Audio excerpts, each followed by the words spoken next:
여러분, 금통위 이러면 한국은행 산하의 금융통화위원회를 가리킵니다. 여기는 통화정책을 결정하는 어떤 결정기구이기도 한데요. 특히 기준금리를 올리느냐 내리느냐 하는 상황을 결정하는 곳입니다. 그런데 이 금융통화위원회에서 말입니다, 굉장히 섬뜩한 경고가 나왔습니다.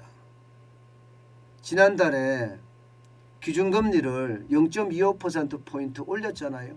그래서 우리가 1.5%가 됐잖아요. 이렇게 1.5%가 되는 상향조정회의에서 말입니다, 통화정책에 대한 방향을 결정을 하게 되는데, 이 결정에서 바로 이런 이야기들이 나왔습니다. 중국의 경기 침체가 현실화하면 한국에서 자본 유출이 일어날 수 있다, 이렇게 말입니다.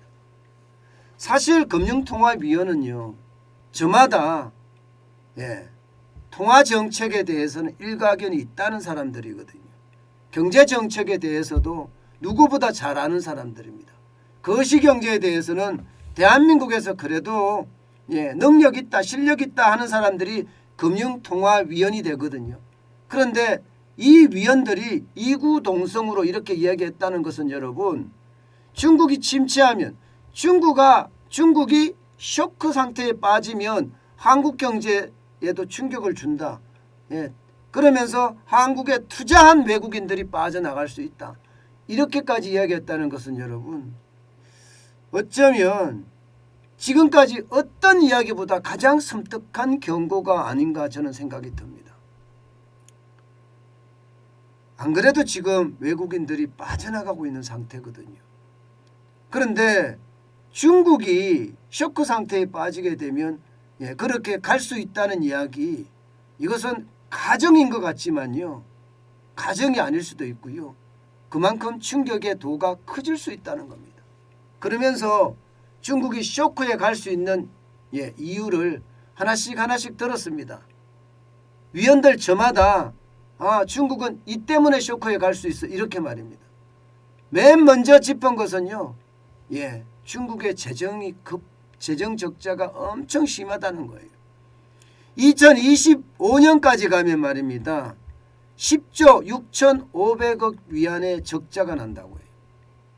여러분, 10조 6,500억 위안이면 우리 돈으로 따지면요 1950조예요. 1950조. 어마어마하죠. 어마어마합니다. 정부의 재정 수입은 24조 6,400억 위안인데 정부의 재정 지출은 35조 2,900억 위안이다. 이게 재정 적자를 계속해서 이렇게 버틸 수가 있겠느냐. 지금까지야 달러가 전 세계 1위라고 이야기할 만큼 외환 보유액을 많이 가지고 있기 때문에 중국에 대해서는 걱정이 없어, 이렇게 이야기하지만 재정적자가 이렇게 길어지잖아요. 재정적자가 이렇게 길어지고 커지면요, 아닐 수도 있어, 이제 이런 이야기가 나올 수가 있습니다. 금통위원들이 지금 지적한 것은 바로 그거예요. 재정적자가 너무 크기 때문에 중국이 1조 달러 이상의 외환 보유고를 가지고 있다고 하더라도 감당이 안 될 수도 있겠구나 하는 그런 상황이 될 수도 있는 겁니다. 게다가 말입니다, 재정적자가 이렇게 많이 나는 이유는요, 그야말로 돈을 퍼주기 때문이에요. 여기도요. 어디에 퍼주느냐, 주로 말입니다, 주로 기업에 퍼줍니다. 어떻게 하든 세계 1등 하겠다 하는 생각에 말입니다. 그래서 기업의 부채 비율도 지금 엄청납니다. 여러분, 이게 2019년 말 기준밖에 없어서 참 죄송한데요, 자료가 없어요. 중국은 원래 자료가 잘 없는 나라잖아요. 가계는 54.3%인데 기업은요 150.3%예요. 금융기업도 42.5%고요. 정부는 53.7%입니다. 그래서 전체를 합치면 중국의 어떤 부채는 전체가 300%가 넘습니다. 300.5%입니다. 어마어마하죠. 근데 그중에 이 기업 부채를 두고 말입니다. 금융통화위원들은 걱정을 하는 겁니다. 아마 흥다 같은 그룹들이 천지로 깔려 있을 거고 그들이 하나씩 하나씩 터지게 될 때는 그걸 불감당이다. 정부가 불감당일 수밖에 없는 게 중국 경제가 쭉쭉 성장을 하고 있으면 이게 기업이 한두 개 파산하더라도 감당할 수 있지만 재정 적자도 큰 상황에서 그죠? 성장률도 지금 떨어지고 있는 상태에서 과연 중국이 이걸 견뎌내겠느냐 하는 게 금융통화위원들의 이야기입니다. 실제로 말입니다. 지금 현재 2019년 말이지만 지금 현재 2022년까지 오면요. 기업 부채는 200%가 넘을 거라는 예상을 다 하고 있고요. 거기에 정부 부채도 어마어마하게 늘어났을 거다. 이렇게 예상을 합니다. 그렇기 때문에 중국이 언제 터져도 이상하지 않는다는 말 여기서도 통합니다. 그만큼 지금 과잉 투자가 큰 문제를 발생시킬 수도 있다. 이런 얘기입니다. 게다가 말입니다. 지금 미국의 충격적인 금리 인상도 뒤따를 예정이거든요. 실제로 중국에 투자한 외국인들이 지금 빠져나가고 있는 상태예요. 금리 인상을 하게 되니까 오히려 중국은 지금 금리를 풀고 있잖아요. 그죠? 금리를 낮추고 중앙은행의 지급 준비 비율을 또 낮추고 있어요. 중앙은행이 아닌 시중은행의 지급 준비 비율을 낮추고 있죠. 중앙은행이 이제 이야기를 해서 낮추고 있는데 이 지급 준비 비율을 낮춘다는 것은요. 은행이 만약에 파산했을 때 내줄 돈이 그만큼 없을 수도 있습니다. 결국 말입니다. 미국이 기준금리를 인상하게 되면 위안화는 약세 그러니까 달러 위안 환율은 폭등할 가능성이 있고요. 그러면서 중국 경제가 쇼크에 빠지는 최악의 상황이 되지 않겠느냐 하는 그런 예측까지 지금 나오고 있습니다. 이렇게 됐을 때 여러분 중국이 성장률을 유지할까요? 쉽지 않습니다. 이미 제로 코로나 정책을 써가면서 말입니다. 중국의 도시 봉쇄령은 여기저기서 일어나고 있거든요. 그렇기 때문에 도시 봉쇄령이라는 게 이게 진짜 봉쇄예요. 제가 좀 심하게 표현하면요. 개미 한 마리 못 돌아다니게 만드는 게 봉쇄예요. 뭐 버스나 지하철이 안 다니는 것은 당연하고요. 사람들도 길거리에 못 나오게 합니다. 진짜 필요한 사람 음식을 사야 되니까 진짜 필요한 생필품을 사는 사람만 잠깐 왔다 갔다 할 뿐이에요. 그러면 경제는 어떻게 될까요? 경제는 완전히 막힙니다.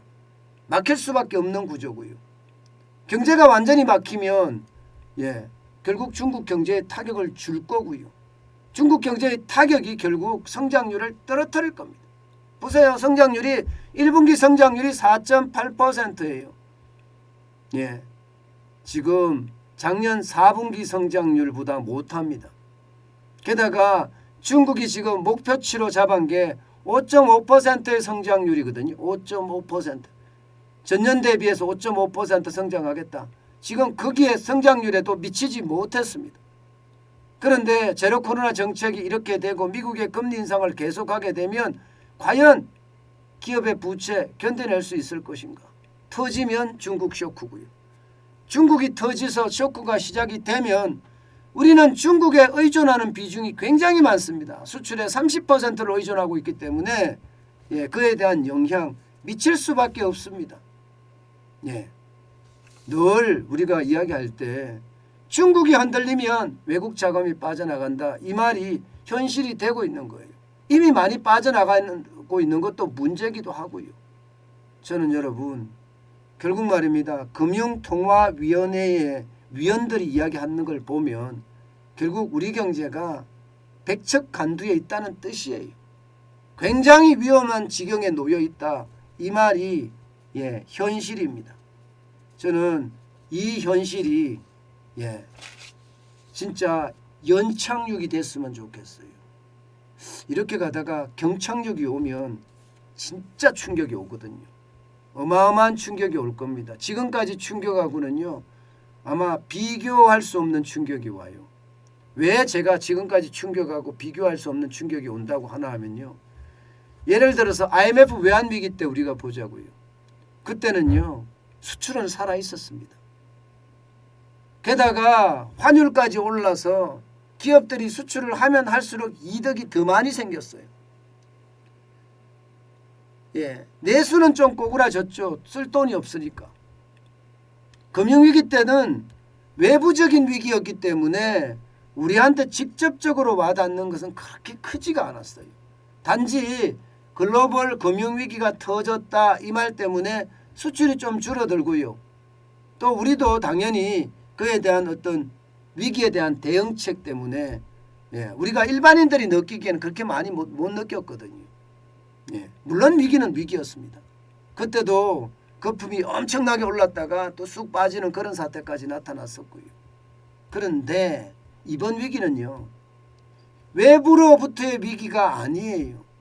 내부에 내수는 망가졌지만 수출이 좋아지는 그러면서 기업의 술빚 투자가 일어나는 외환위기하고도 다릅니다. 지금 전 세계는 경제가 꼬꾸라지고 있는 상태고요. 게다가 수출은 적자를 내고 있거든요. 내수는 지난 2년 동안 꽉꽉 묶어놨어요. 지금 자영업자들이 회생하기에는 턱없이 지금 부족한 현상입니다. 때문에 내수와 수출이 동시에 터지는 그런 최악의 쇼크가 올 수도 있습니다. 그렇기 때문에 지금 금융통화위원들이 이야기하는 섬뜩한 경고는요. 결국은 현실이 될 가능성이 크고요. 그 현실은 우리가 늘 준비를 해가야 합니다.